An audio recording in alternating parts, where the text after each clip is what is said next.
وسلم نے فرمایا ایک تو کردار اعلیٰ رکھنا اور دوسرا حرام مال نہ گھر میں لے کے آنا۔ فرمایا جس گھر کی اینٹیں حلال کمائی کے پیسوں سے لگی ہوتی ہیں اور جس گھر کا فرش حلال کمائی سے بچھایا جاتا ہے اور جس گھر کی چھت حلال کمائی سے لگائی جاتی ہے وہ عام گھر نہیں، یہ وہ گھر ہے جس گھر کی زیارت کے لیے اللہ کے فرشتے تشریف لاتے ہیں۔ فرشتے آ کے گھر دیکھتے ہیں کیسا گھر ہے، جس گھر کی ہر بنیاد میں حلال کی کمائی۔ دوستو، دین تب نافذ ہوگا جب میرے اور آپ کے گھر میں نافذ ہو جائے گا، اور ہم نے اس کا نفاذ کرنا، قانون بنا دیا اللہ رسول نے، اب ہم نے نافذ کرنا ہے اپنے گھروں میں۔ ہم جھگڑتے ہیں گھروں میں، لڑائی ہوتی ہے ہمارے گھروں میں، پر میں اس وقت جھگڑتا ہوں جب میری نافرمانی ہوتی، جب میرا دل توڑا جاتا، جب میری ذات کے خلاف کوئی بات، میرا گھر اور میری اجازت کے بغیر فلاں کام ہو گیا تو پتہ نہیں میرا گھر ہے۔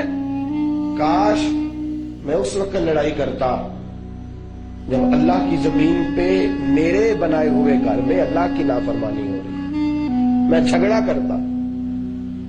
حضرت عبداللہ ابن عمر، حضرت عمر کے صاحبزادے، فرماتے ہیں میرے چھوٹے بھائی نے گھر میں بیٹھے بیٹھے کو بات ہو رہی تھی تو حضرت فاروق اعظم نے حدیث سنائی نبی پاک صلی اللہ علیہ وسلم، حضور کی کوئی زمانہ کس کا ہے؟ حضرت ابو بکر صدیق کا دور خلافت۔ فاروق اعظم نے کوئی بات سنائی، نبی پاک علیہ السلام کا فرمان پڑھا تو فرماتے ہیں میرے بھائی کہنے لگے ابا جی وہ تو بات ٹھیک ہے لیکن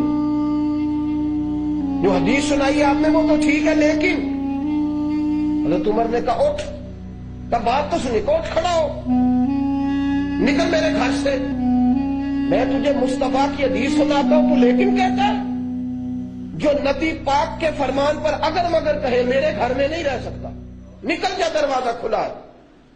کہتے اماں نے سفارش کرنی چاہیے تو کہا خاموش ہو جا، زندگی بھر میں نے ڈانٹا نہیں تجھے، لیکن اگر حضور کی شریعت کے معاملے میں تو اس کی حمایت کرے گی تو پھر یاد رکھنا جرأت نہ ہوئی کسی کی کہ بیٹا گھر سے چلا گیا۔ تو پھر اس بیٹے نے کیا کیا؟ جا کر کے حضرت ابو بکر صدیق کی بارگاہ خلافت میں گزارش کی کہ حضور مہربانی کر دے، ابا جی نے گھر سے نکال دیا۔ کہ بیٹا تو نے کیا کیا تھا؟ کہ انہوں نے حدیث سنائی تو میں نے لیکن کا جملہ بولا۔ اچھا میں سفارش کرتا ہوں، جناب عمر کو بلایا، کہ بچے سے غلطی ہو گئی، معاف کر دو۔ حضرت عمر کہنے لگے ابو بکر تیرا حکم ہے میں معاف کر دیتا ہوں، لیکن تو بتا تیرا بیٹا اس طرح کرتا تو کیا کرتا؟ میں نے معاف کیا تیرے کہنے پہ، لیکن عمر فرماتے ہیں کہ ابو بکر آپ بتائیے آپ کا بیٹا یوں کرتا تو آپ کیا کرتے؟ تو ابو بکر صدیق کہنے لگے تو نے گھر سے نکالا ہے، میں مدینے سے نکال دیتا۔ جرأت تھی کہ مصطفیٰ کا فرمان آیا تو اگر مگر کرے۔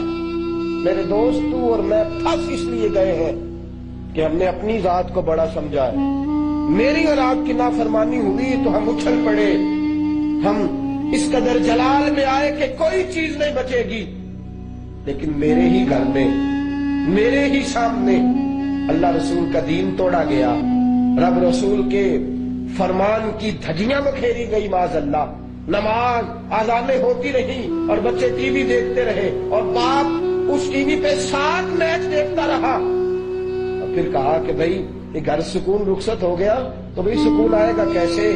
سکون تو تب آنا تھا کہ جب ہم اپنے گھر میں رسول اللہ کا دین نافذ کرتے۔ دوستو یاد رکھنا، ان ماں باپ کے پلے کچھ نہیں رہتا جو تکلیفوں سے اولاد مانگتے ہیں اور پھر دکھوں سے اولاد کو پالتے ہیں، دکھوں سے اولاد کو پالتے ہیں۔ آج میری اماں جی مرحومہ فرمایا کرتی تھی، میں کبھی کو بات کرتا تو کہتی تھی بیٹا بچے پیدا ہوں گے تو سمجھ آئے گی، ایسے نہیں سمجھ آتی، بتانے سے نہیں آتی، آنے سے آتی ہے۔ ایک دن میں 2 بجے رات کو واپس آیا اور 3 دنوں کی نیند تھی، بیٹے کو بخار تھا، ساتھ والے کمرے میں روجہ کہنے لگی آپ بیٹھک میں سو جائے، اس کی طبیعت ٹھیک نہیں ہے، جاگتا رہتا ہے۔ مجھے یوں لگتا تھا کہ کھڑا نہیں ہو سکتا، لیکن یقین کیجئے کہ بچہ آواز دیتا تھا تو میری آنکھ نہیں لگتی تھی۔ وہ 15 یا 20 منٹ بڑی مشکل سے بستر پہ رہا، پھر اٹھ کے اس کے پاس جا کے بیٹھ گیا، وہ سویا، یوں جان جو ہے وہ